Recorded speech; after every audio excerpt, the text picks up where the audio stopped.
ඉතින් අද ඇවිල්ලා ඉන්නේ ගොඩක් ආදායමක් ගන්න පුළුවන් දෙයක් ඉඟුරු වගාව. අපි ඉඟුරු වගා කරන්නේ කොහොමද කියලා හරියටම දන්නේ නැහැනේ. අපි මෙයාලගෙන් අහලා බලමු ඉඟුරු කොහොමද අපි වගා කරන්නේ කියලා. අපි අහලා බලමු මෙයාලගෙන්.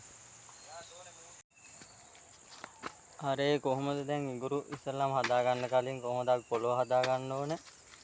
පළමුව අඩි 4 5ක පාච්චියක් පළමුව මේ විදිහට හදා ගන්නවා. හා. ඊපසු ඒක මේ විදිහට හදාගෙන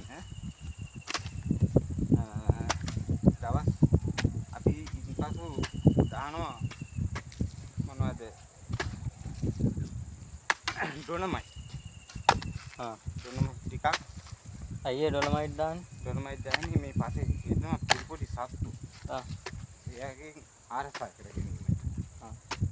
ඊපසු දානවා කුකුල් පොහොර ටිකක්. මේ විදිහට ඉහිනවා. මේ විදිහට ඉහලා ඊපසු දවස් 3ක් 4ක් පොළොව සතියක්වත් කියන්නේ. පොළොව පරණ වීමට තියෙනවා. ඊපසු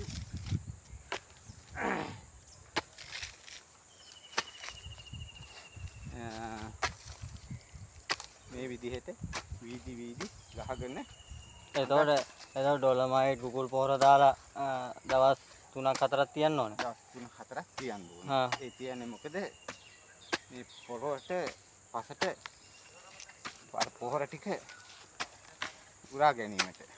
තෙතමතයක් තියෙන්න ඕන. ඊට පස්සේ දවස් 3කින්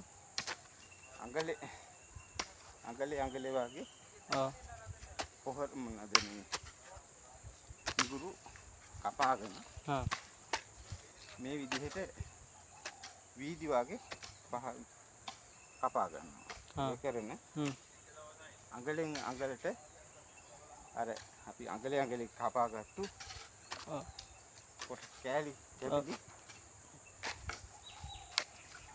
හිටව ගන්න. හිටව ගන්න කලින් මඩ පොහොර ඇට 4-5 වගේ දානවා. ඒ දාලා අපි ඒ කුරුල්ල හිටවනවා. ඒ හිටවලා පස්ස නැවත වහනවා. මේ විදිහට වහනවා.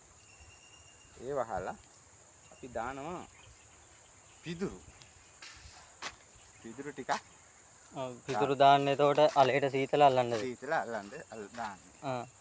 ඒ දාලා ඊට උඩින් පොල්ලතු ගන්නවා. පොල්ලතු අරගෙන මේ විදිහට දානවා. පොල්ලත් උඩ බැදී අතට හිටින්න.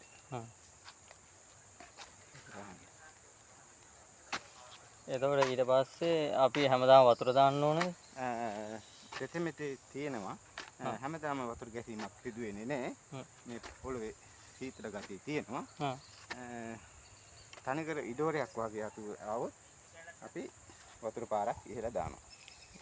ඊට පස්සේ දැන් අල ගලවන්න සාමාන්‍ය මාස කීයක් විතර යනවද? මාස 10කින් විතර පළදාව නෙලා ගන්න පුළුවන්. එතකොට අපිට එක ඉඟුරු පඳුරකින් කිලෝ කීයක් විතර ගලව ගන්න පුළුවන්ද? කිලෝ 3ක් 4ක් අතර තමයි. 3ක් 4ක් වගේ. ඔව්. උපරිම හොඳටම සාත්තුව තිබ්බ කිලෝ 3ක් 4ක් ගලව ගන්න පුළුවන්. පුළුවන්.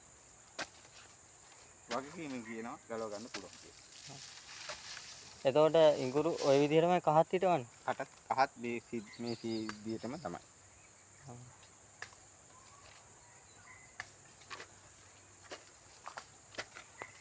හරි ඉතින් අද මම ඔයාලට අරන් ආවේ ඉඟුරු කොහොමද වගා කරන්න කියලා. ඉතින් ඔයාලා ගොඩක් දේවල් දැනගන්න ඇති. ඉතින් මම ආයෙත් මේ වගේ වීඩියෝ එකක් ඔයාලට ඉක්මනින් අරන් එන්න. එහෙනම් ඔයාලා හැමෝටම සුබ දවසක්.